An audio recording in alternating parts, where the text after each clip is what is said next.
మేము హైదరాబాద్కి ఏ పని మీద వచ్చామో ఆ పని కంప్లీట్ చేసుకొని తిరిగి ఢిల్లీకి వెళ్ళిపోతున్నాము. ఢిల్లీకి రైల్వే స్టేషన్కి వెళ్ళేటప్పుడు ఎవరో ఒకరు కలవడానికి వస్తే చాలా మంచిగా అనిపిస్తుంది. నన్ను కలవడానికి ఈసారి ఆంటీ సాయి వచ్చాడు. తర్వాత సాయిని మా సార్ వాళ్ళందరికీ పరిచయం చేసి వాళ్ళందరితో కలిసి ఒక గ్రూప్ ఫోటో కూడా తీయించాను. ఆ తర్వాత ట్రైన్ కదిలిపోయింది.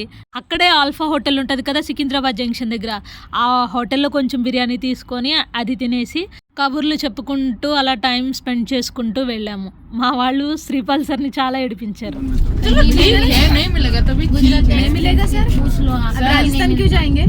कभी कंपटीशन में जाओगी? चलो ठीक है, कहीं होने दो। नहीं मिलेगा क्या राजस्थान में?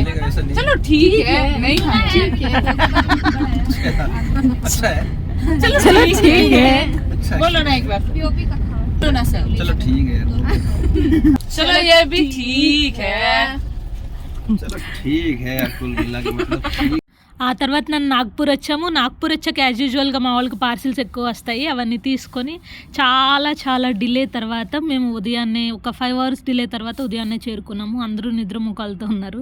హజరత్ నిజాముద్దీన్లో దిగాము. అక్కడ నుంచి మమ్మల్ని రిసీవ్ చేసుకోవడానికి ట్రక్ అండ్ బస్ వస్తుంది అన్నారు. ట్రక్లో మా లగేజ్ లోడ్ చేసి బస్సులో ఎక్కేసి ఈసారి ట్రోఫీ తీసుకొని వెళ్తున్నాము కాబట్టి చాలా అల్లరి చేసుకుంటూ చాలా ఎంజాయ్ చేసుకుంటూ మేము బెటాలియన్ లోపలికి అడుగు పెట్టాము.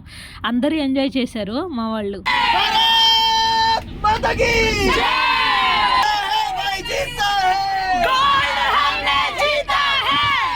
ఆ తర్వాత ట్రోఫీ తీసుకొచ్చి అక్కడున్న స్టాఫ్ అందరికీ చూపించాము. చాలా హ్యాపీగా ఫీల్ అయ్యారు వాళ్ళు కూడాను.